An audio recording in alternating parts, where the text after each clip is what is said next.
भी मेरा ख्याल है पिछले घंटे में हमने कोविड की उस तरह बात नहीं की। हम ज़रा आपको मज़ीद डिटेल्स भी देना चाहते हैं।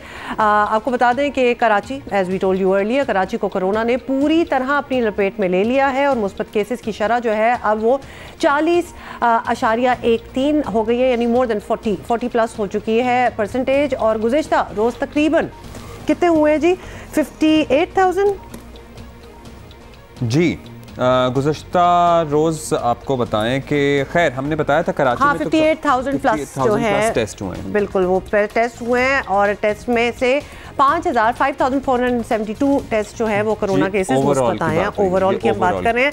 अस्पतालों में मरीजों की तादाद जो है वो बढ़ने लगी है। हैदराबाद में शरह जो है 14% तक पहुंच गई है, लाहौर में 15%, इस्लामाबाद में शरह तकरीबन 12%, अमीर इतना सो तो इस्लामाबाद है, और मुजफ्फराबाद में 21%, दैट इज अलार्मिंग 21%। में 11% रही है। माहिरीन ने अगले हफ्ते तक अस्पतालों में जगह का पड़ने का खदशा जाहिर किया है। कोरोना के बढ़ते केसेस ख़तरनाक सूरत हाल की तरफ हमें तो लग रहा है आप निशानदही कर रहे हैं। और कोरोना की इस लहर में 16 साल से जो कम उम्र के बच्चे ना वो भी खासे निशाने पर हैं, जो पिछली वेव्स में ज़रा महफूज ही थे। कराची के अस्पतालों में कोरोना से मुतासरा बच्चे भी दाखिल हो गए हैं। रावलपिंडी के तालीमी इदारों में भी कोरोना मुस्बत केसेस रिपोर्ट हुए हैं और 25 मुस्बत केसेस में 12 साल से कम उम्र के बच्चे भी शामिल हैं।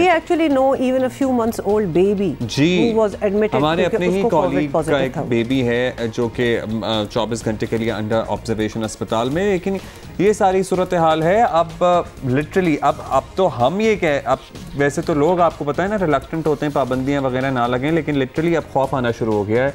अब वो सूरत हाल है, अब वाकई वो सूरत हाल बन रही है। एब्सोल्युटली। अच्छा जी, ये हमें ज़रा दोबारा से समझने की बात है और हमें ज्वाइन की है यूनिवर्सिटी ऑफ हेल्थ साइंसेज के वाइस चांसलर डॉक्टर जावेद अकरम साहब, जो कि हमें ज्वाइन करते रहते हैं और हमारे बहुत सी क्वेरीज होती हैं, सवाल होते हैं जिनके ये बड़ी डिटेल जवाब देते हैं। डॉक्टर साहब, बड़ी अलार्मिंग सिचुएशन है, कोरोना की ये लहर बड़ी शदीद साबित हो गई है, लेकिन हौसला अफजा बात यह है कि ये इतनी जानलेवा नज़र नहीं आ रही। तो आपका क्या अंदाज़ा है कि कोरोना की आखिरी लहर है ये? होपफुली चाहते तो हम यही हैं। जो पहली म्यूटेशंस है ओमिक्रॉन, इसमें 50 म्यूटेशंस हैं जो कि तादाद में बहुत ज़्यादा है और उनमें से 30 ऐसी म्यूटेशंस हैं जो स्पाइक प्रोटीन्स में हैं, जो कांटे हैं इस वायरस के ऊपर। और कांटों की अहमियत यह है कि तमाम वैक्सीन्स और तमाम दवाइयात भी वहीं काम करती हैं जो हम कोरोना में यूज़ करते हैं। और सबसे बढ़ के लगाव जो एक इंसान से दूसरे को है वो भी इन्हीं कांटों की वजह से होता है। यही जाके फेफड़े में ACE2 रिसेप्टर्स इंसानी जिस्म में लगते हैं और वहाँ से खून के अंदर दाखिल होते हैं। इसकी वजह से जो म्यूटेशंस आई हैं, इसकी वजह से इस वायरस में एक से दूसरे को लगने की अहलियत 12 गुना यानी कि 12 टाइम्स बढ़ चुकी है। तो जाहिर है कि ये इसके नंबर ऑफ़ केसेस सर्ज हो रहे हैं और वर्टिकली ऊपर जा रहे हैं, ख़ासकर कराची में, बड़े शहरों में, और ख़ासकर उन लोगों में जो अनवैक्सीनेटेड हैं। और हमें पता है कि सिंध में और कराची में काफ़ी प्रोपोर्शन अभी अनवैक्सीनेटेड है, बल्कि पूरे मुल्क में भी अभी सब लोग वैक्सीनेटेड नहीं हैं। बहुत बड़े साइज़ की वायरस है क्योंकि 2 वायरसेस मिलके दिसंबर 2019 में ह्यूमन को स्विच हुई और फिर ह्यूमन टू ह्यूमन ट्रांसमिशन हो रही है, इसलिए इसकी म्यूटेटिंग पोजीशन 39,000 हैं। मैं नहीं समझता कि ये आखिरी म्यूटेशंस हैं या ग्रुप ऑफ म्यूटेशंस हैं, और जब तक हम इस वायरस को रुखसत नहीं करेंगे, ये RNA वायरस है, रैपिडली डिवाइडिंग वायरस है, ये म्यूटेट करती जाएगी। और हो सकता है अल्लाह ना करे कि अगली म्यूटेशन शायद इसकी विरुलेंस या इसकी शरह अमवात वगैरह भी बढ़ा सके। पता नहीं डॉक्टर साहब, मतलब अगर 39,000 पॉसिबिलिटीज़ हैं म्यूटेट करने की, तो मेरा ख्याल है कि this is it. And then you said it's a rapidly dividing virus, लग नहीं रहा। डॉक्टर साहब आप बताइएगा, इस मरतबा 16 साल से कम उम्र, टीनेजर्स और उससे भी छोटे, बिल्कुल ही बच्चे भी, टीनेजर्स एंड देन बिल्कुल बच्चे 10 साल से कम उम्र के बेबीज़ भी मुतासर हो रहे हैं। तो क्या पुरानी वेरिएंट्स में भी ऐसा ही था या इस मरतबा यह फिनोमेना देखा जा रहा है? बच्चे जो हैं उनके भी रिसेप्टर्स को ये अफेक्ट कर रहे हैं, ओमिक्रॉन के जो वेरिएंट्स हैं सारे के सारे, क्योंकि बच्चों में भी तकरीबन 12 से 14 गुना ज़्यादा लगाव हो गया है एक बच्चे से दूसरे को लगने से या बड़े को बच्चे से लगने के। इसलिए बच्चों की भी वैक्सीनेशन होनी चाहिए और फौरी तौर पे होनी चाहिए। और उनकी भी पूरी वैक्सीनेशन कंप्लीट होनी चाहिए। उनके लिए भी बहुत ज़रूरी है और पूरी दुनिया के लिए बहुत ज़रूरी है कि हम हर्ड इम्यूनिटी क्रिएट कर सकें।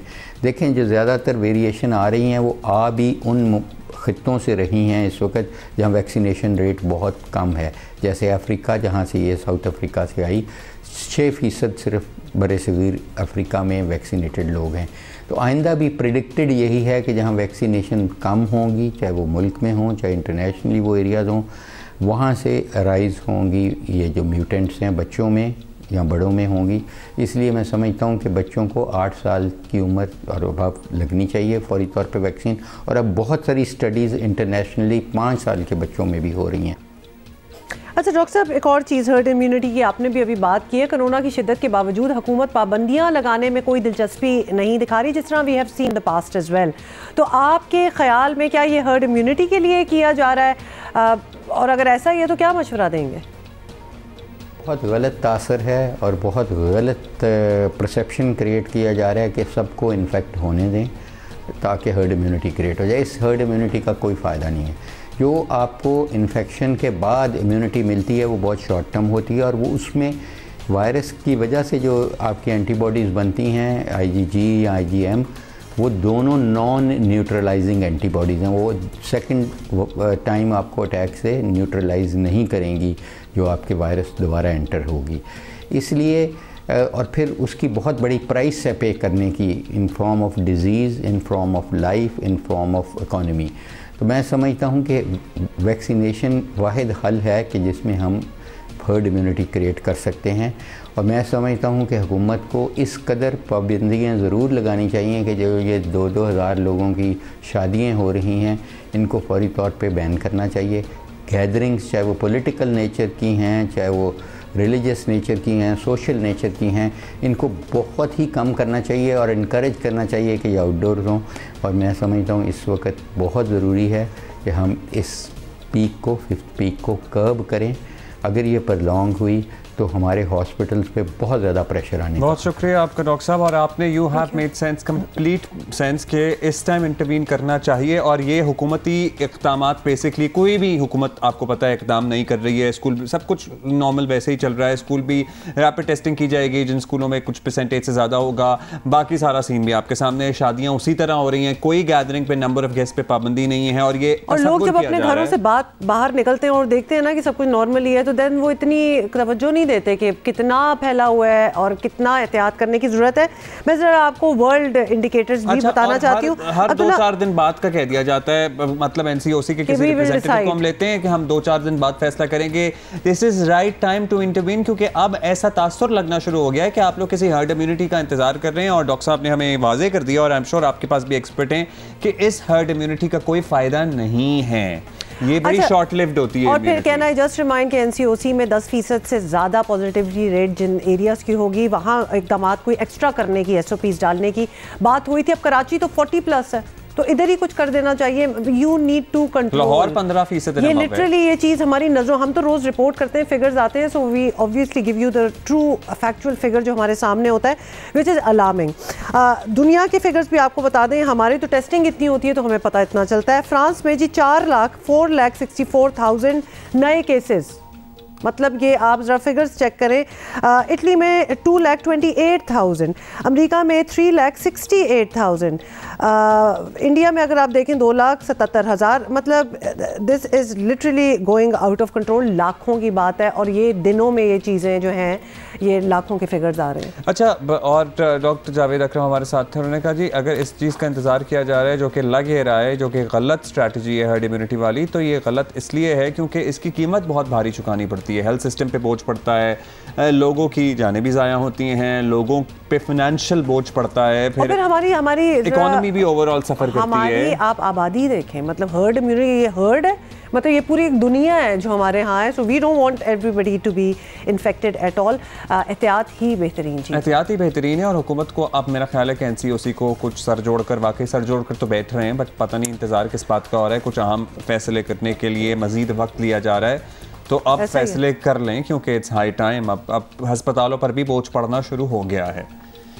अच्छा, we are going to change the mood here a little bit और आपको कुछ और दिखाते हैं ना, मतलब ये तो हम आपको पता है कोविड की बात तो बीच बीच में हम करते ही रहते हैं. This is our most pressing and alarming issue.